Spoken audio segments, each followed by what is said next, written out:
governor completely as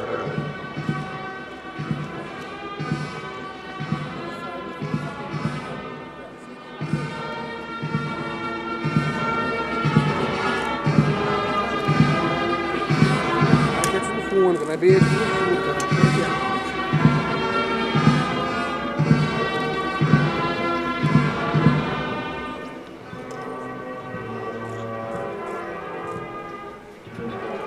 Srinagar से मिल रहा ना लाइव 14 पे लाइव मिल रहा है नहीं पटना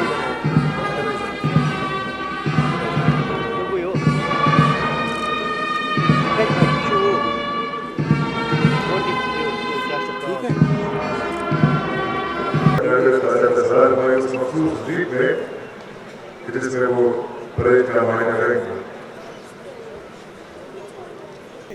आज हम अपने महान राष्ट्र के 75वें गणतंत्र दिवस का जश्न मनाने के लिए एकत्रित हुए हैं। ये हमारे लिए बहुत ही फख्र का दिन है। इस पावन अवसर पर आप सभी को मेरी हार्दिक शुभकामनाएं। इस वर्ष हम अपना गणतंत्र दिवस भारत लोकतंत्र की जननी और विकसित भारत थीम के तहत मना रहे हैं। दोस्तों, 1950 में भारत का संविधान लागू हुआ। Doctor B.R. अम्बेडकर के नेतृत्व में एक ऐसा दस्तावेज तैयार किया गया जिसने न केवल मौलिक अधिकारों और स्वतंत्रता की गारंटी दी, बल्कि न्याय, समानता और बंधुत्व के मूल्यों को भी स्थापित किया। जैसा कि हम अपने संविधान का सम्मान करते हैं, आइए हम न्याय, स्वतंत्रता, समानता और भाईचारे के प्रति अपनी प्रतिबद्धता की पुष्टि करें। आइए हम असहिष्णुता और भेदभाव के खिलाफ एक साथ खड़े हों।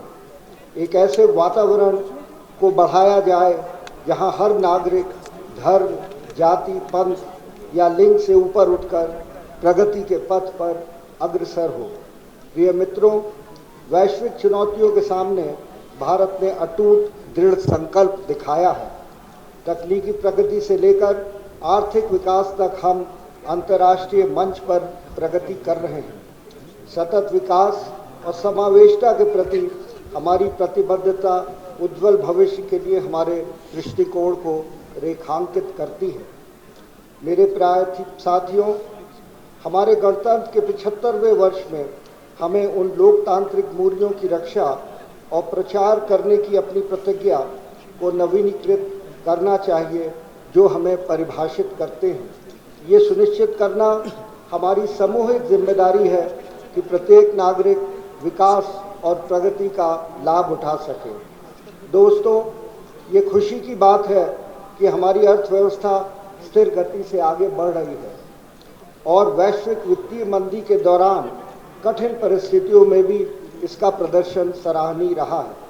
साथियों, पिछले 4 वर्षों में जम्मू और कश्मीर में बड़े पैमाने पर विकास हुआ है। स्वास्थ्य क्षेत्र से लेकर भौतिक बुनियादी ढांचे, डिजिटल माध्यमों से निर्बाध नागरिक केंद्रित शासन से लेकर जनता तक बेहतर सेवा वितरण तक हर क्षेत्र में विकास की नई उड़ान हुई है। प्रिय नागरिकों, किसी भी विकासशील देश की प्रगति के लिए मजबूत सार्वजनिक स्वास्थ्य बुनियादी ढांचा आवश्यक है। जम्मू कश्मीर में विश्व स्तरीय स्वास्थ्य सुविधाओं की स्थापना पर बड़े पैमाने पर काम किया गया है। 1.4 करोड़ की आबादी वाले केंद्र शासित प्रदेश जम्मू कश्मीर के लिए 2 एम्स, 2 राज्य कैंसर संस्थानों जैसी बड़ी परियोजनाएं प्रगति पर हैं। राजौरी, कठुआ, डोडा, बारामूला और अनंतनाग में 5 नए मेडिकल कॉलेज स्वयं के भवन में कार्य कर रहे हैं। नए GMC उधमपुर और GMC हंदवाड़ा पर काम शुरू हो चुका है। दोनों कॉलेजों में 100 छात्रों के साथ MBBS कक्षाओं का पहला बैच चालू वर्ष से शुरू कर दिया है। इसमें MBBS की सीटें अब बढ़कर 1300 हो गई हैं। जम्मू कश्मीर केंद्र शासित प्रदेश में आज लगभग 3000 स्वास्थ्य और कल्याण केंद्र संचालित हैं।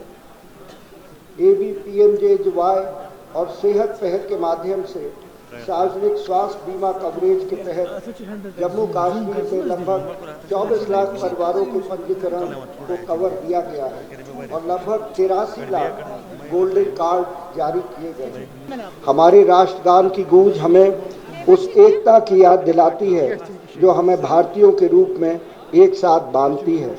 विविधता से परे जाकर हमारी संस्कृति विरासत को समृद्ध करती है। मैं मर जाऊं तो मेरी अलग पहचान लिख देना, लहू से मेरी पेशानी पे हिंदुस्तान लिख देना। इस अवसर पर हम उन बहादुर सैनिकों का भी नमन करते हैं जो हमारे राष्ट्र की स्वतंत्रता सुनिश्चित करते हुए हमारी सीमाओं की रक्षा करते हैं। उनका बलिदान हमारे संविधान में निहित मूल्यों को संरक्षित करने के लिए हमारे कर्तव्य को भी याद दिलाता है। मैं अपने जवानों के प्रति विशेष आभार प्रकट करता हूं जो हमारी सीमाओं की रक्षा करते हैं और देश के लिए अपना सर्वोच्च बलिदान देने में भी कंचित हिचकते नहीं। मैं अर्धसैनिक बलों और पुलिस बलों के उन सभी बहादुर सैनिकों के प्रति अपना आभार व्यक्त करता हूं और उनकी सराहना करता हूं जो आम नागरिकों को आंतरिक सुरक्षा प्रदान कर रहे हैं।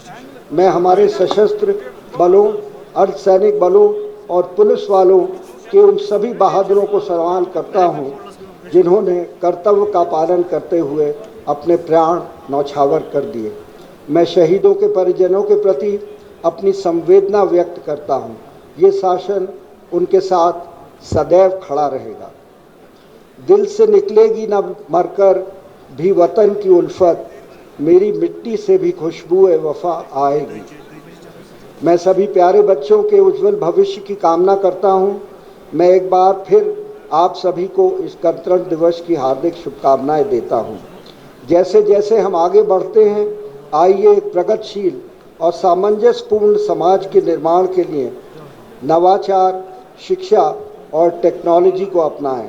साथ मिलकर हम सभी चुनौतियों पर खरे उतरेंगे और हम एक ऐसा भविष्य बना सकते हैं जो हर भारतीय की आकांक्षाओं को प्रतिबंधित करेगा और भारत के स्वर्णिम काल में हमको विश्व में शीर्ष स्थान पर स्थापित करेगा।